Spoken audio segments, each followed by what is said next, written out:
एक आदमी ने जीवन से सारी उम्मीद खो दी थी। उसने अपनी सारी दौलत एक भिखारी को दे दी। उसे नहीं पता था कि वह भिखारी एक भगवान था। भगवान की शक्ति से दुनिया की हर चीज की कीमतें 10,000 गुना कम हो गईं, लेकिन उस आदमी के पैसे वैसे ही रहे। उस आदमी को कोई अंदाजा नहीं था। वह सोचता रहा कि जो कुछ हुआ वह सपना था। जल्द ही उसका मकान मालिक किराया मांगने आ गया। जब उसे एहसास हुआ कि उसकी जेब में रखा नकद किराया चुकाने के लिए काफी नहीं है, तो वह तुरंत बैंक में पैसे निकालने के लिए दौड़ पड़ा। उस आदमी ने बैंक टेलर से कहा कि वह $2,000 निकालना चाहता है। यह सुनकर बैंक टेलर पूरी तरह से हैरान रह गई और तुरंत आदमी के खाते की जांच की।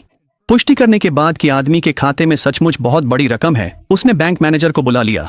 हैरान परेशान आदमी को फिर वीआईपी रूम में ले जाया गया। बैंक मैनेजर ने उस आदमी से कहा कि वह एक दिन में अधिकतम $300 ही निकाल सकता है।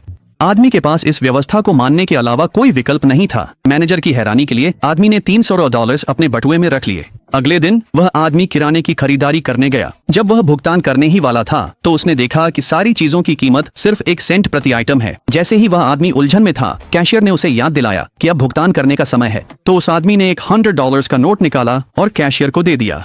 जैसे ही कैशियर ने यह बड़ा नोट देखा, उसने तुरंत अलार्म बटन दबा दिया। फिर काले सूट पहने कुछ लोग आए और उस आदमी को ले गए।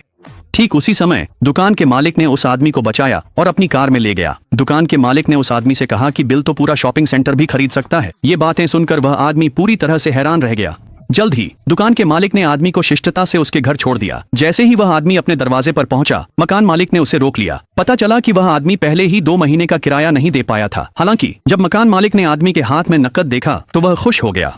फिर मकान मालिक ने उस आदमी से कहा कि वह उस एक नोट के बदले पूरा घर दे सकता है। वह आदमी पूरी तरह से उलझन में था। तभी उसे आखिरकार एहसास हुआ कि बाकी सबकी पैसे की कीमत खत्म हो चुकी है। आदमी ने चुपचाप अपने फोन में बैलेंस देखा और उसका दिल खुशी से भर गया।